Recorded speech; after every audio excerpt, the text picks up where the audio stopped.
तो दोस्तों जेजी chemical limited ने अपने क्वार्टर फोर के रिजल्ट को डिस्क्लोज कर दिया है। आइए देखते हैं इसके डाटा को। कंपनी ने डाटा यहाँ पर मिलियन में अनाउंस किया है, हम करोड़ में बात करेंगे। आगे बढ़ते हैं और बात कर लेते हैं कंपनी के रेवेन्यू के बारे में। तो कंपनी ने पिछले क्वार्टर में 209 करोड़ का रेवेन्यू रिप्रेजेंट किया था ऑपरेशन के थ्रू। और अगर हम पिछले क्वार्टर फोर की बात करें तो उसमें कंपनी ने 181 करोड़ का। और जब अब की बात करते हैं तो कंपनी का रेवेन्यू 224 करोड़ का हमें देखने को मिला है। अगर हम इसे साल दर साल के तौर पर देखें तो इसमें अच्छी खासी हमें तेजी देखने को मिली है। और अगर वही क्वार्टर क्वार्टर के बेस पर देखें तो भी इसमें तेजी देखने को मिली है। यह कह सकते हैं कि कंपनी का रेवेन्यू साल दर साल और क्वार्टर क्वार्टर दोनों ही बेसिस पर अच्छा खासा बढ़ता हुआ नजर आया है।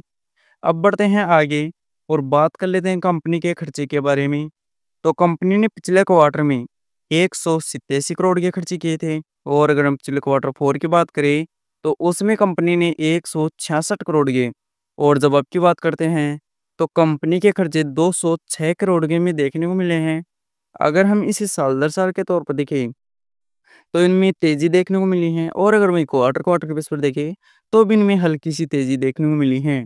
और अगर खर्चों के अगर देखें तो ये कंपनी के कंट्रोल में ही नज़र आ रहे हैं। अब बढ़ते हैं आगे और बात कर लेते हैं कंपनी के प्रॉफिट के बारे में। तो कंपनी ने पिछले क्वार्टर में 17 करोड़ का प्रॉफिट किया था। और अगर हम पिछले क्वार्टर फोर की बात करें तो उसमें कंपनी ने 13 करोड़ का। और जब अब की बात करते हैं तो कंपनी का प्रॉफिट 15 करोड़ का हमें देखने को मिला है। अगर हम इसे साल दर साल के तौर पर देखें तो इसमें तेजी देखने को मिली है। और अगर वही क्वार्टर क्वार्टर के बेस पर देखें तो इसमें गिरावट भी देखने को मिली है।